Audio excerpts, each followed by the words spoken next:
Yo, alright, what's up mga kalaptop, no? So, for today's video mga kalaptop is,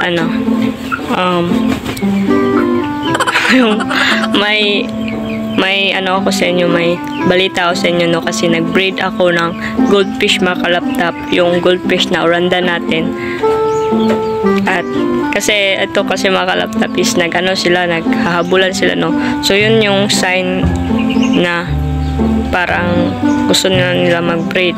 So, breed ko sila nung Lunes mga kalaptop, and kinuha sila kahapon ng same time lang din, alas 7 ng umaga.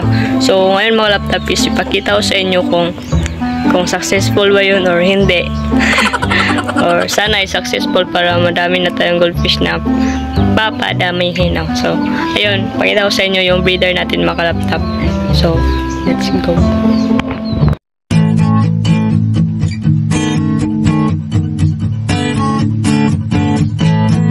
So, ito yung breeder mga kalaptop. Dito sila. Ito yung breeder. Saan ba yan? Yan. Yan yung breeder na female. And then yung male naman is yun. Yun. Yan. Yun, diba? So, yan sila dalawa mga kalaptop is naghahabulan talaga yan kahapon or yung Lunes. So, nilagay ko sila dito. Dalawa sa isang planggana. Dito. Yan. Pakita ko sa inyo ha. Lang. So, dito mga kalaptop. So, yung aerator natin dyan is hindi lang talaga gaano kalakas para kung meron mga eggs dyan is hindi siya magagalaw or hindi siya gagalaw ng gagalaw, no? So, wala akong airstone dyan mga kalaptop. Yun lang. And gumana naman to mga kalaptop, and sakto lang din na ganyan yung kahina yung oxygen niya. So, as you can see mga kalaptop, no? Parang wala lang. Parang walang nangyari sa kanila, no?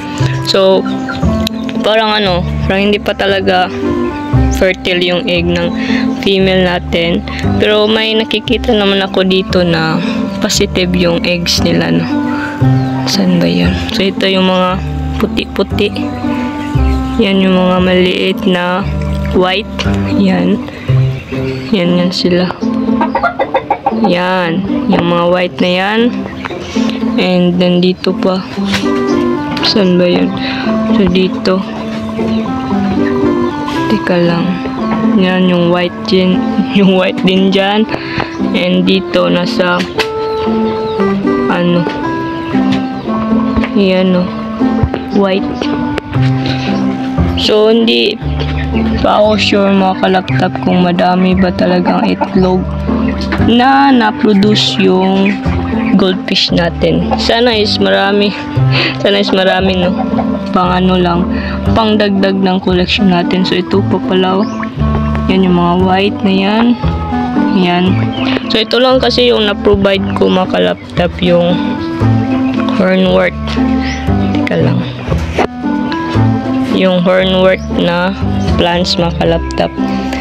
Kasi good for the breeding po din to mga kalaptop, no? Pero yung ibang eggs talaga mga kalaptop is nandito lang sa isang planggana.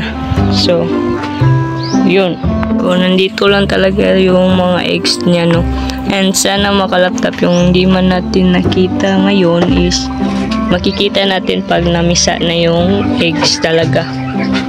Kasi kung nakikita nyo yung mga white na yan is may dyan, may parang baby. Hindi pa lang talaga napisa.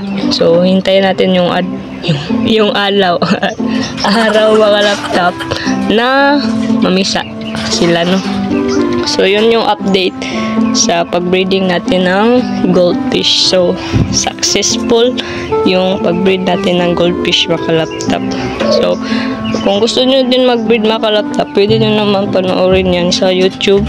May mga dyan, may mga tutorial dyan kung paano mag-breed. Pero ito yung parang technique sa pag-breed, no? Hintayin ko lang silang maghahabulan dyan. Kasi pag once na maghahabulan na yung mga kalaptop, syempre fertile na yung egg ng goldfish natin.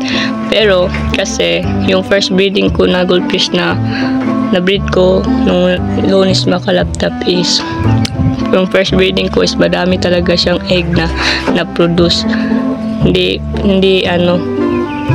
parehang hindi same sa ngayon Makalaptap na maliit lang yung na-produce niya na egg. So okay lang yun Makalaptap, yung mga pagkakataon talaga na yun lang yung ma-produce sa goldfish. So yun. And salamat pala sa panonood Makalaptap, no.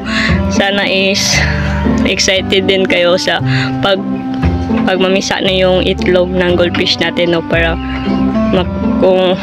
kung mamisa man yun Makalaptap, syempre i-vlog natin yun at mag-ano din tayo kung ano yung kailangan ipakain sa mga babies niya para mas lumaki sila. And yung survival rate nila Makalaptap is 100%, no, walang malalagas na buhay sa goldfish. So yun lang siguro Makalaptap, nag-update lang naman ako kasi hindi ako nakapag-vlog nung Lunes kasi yung phone ko Makalaptap is nag full storage. So ngayon ko lang na delete ng ano pa yung i-delete ko sa cellphone na to. So ayun lang siguro Makalaptap, and salamat pala sa panonood, and don't forget to like, share, comment, and subscribe to my channel, and click the tiny bell para palike updated sa susunod nating upload. So yun lang siguro Makalaptap, and see you on the next vlog. Bye! Peace out!